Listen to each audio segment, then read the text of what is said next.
भावानो सह्याद्री पतकंडी याच्यामध्ये आपलं स्वागत आहे. माझ्या भावाचा कॉल आला, म्हणलं आत्मापूरला जायचं बाळूमाच्या दर्शनाला. म्हणलं चल जाऊया भावा. घरातून थोडा विरोध होताच. म्हणले मामाच्या घरचे पत्र मारायचे आहेत. मनातल्या मनात म्हणलं आधी दर्शन बाळू मामाचं, मग पत्र घालू धनमामाचं.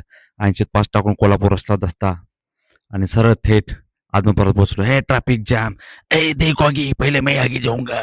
हे ट्रॅफिक दाबून होतं. कसं कसं गाडी काढत आपला 1 किलोमीटर गेलो पुढं. पुन्हा ट्रॅफिक दाबून लागलं. नंतर पोचलो आदमापुरात. तरी पण काही ट्रॅफिक हटत नव्हतं. तसं दाबत आपलं मामा काका करत पोचलो. जाम गर्दी असते अमावस्याला. बाळूमाच्या मंदिरात पोचलो. भक्तांची रांग नुसता तुडुंब. दर्शनासाठी 10 वाजता उभा राहिलो. दर्शन मिळालं आम्हाला दुपारी 3 वाजता. चिकार गर्दी होती. काय सांगायचं, पायाची वाट लागली. पण म्हणलं मामाचं दर्शन रांगेत घेऊनच जायचं. मुखदर्शन नाही, थेट दर्शन. मयानं जय बाळूमामा ठोकलं. 3 वाजता दर्शन घेऊन बाळूमामा मंदिरातून बाहेर पडलो. म्हणलं चेहरा ते दिसलं पाहिजे. मोबाईल आला नव्हता ना, जमा करत होते, त्यामुळे काय आतला रेकॉर्ड करता नाही आलं.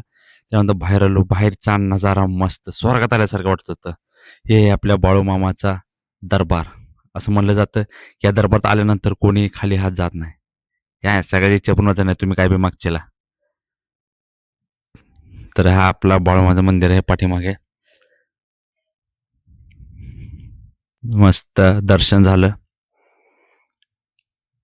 बाळूमामा देवले आदमापूर. मेतक्याला जायचं होतं, पण जास्त वेळ झाल्यामुळे मेतक्याला जाता नाही.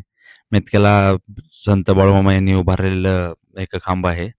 तिथं आपल्या सगळ्या मनोकामना इच्छा पूर्ण होतात. Next time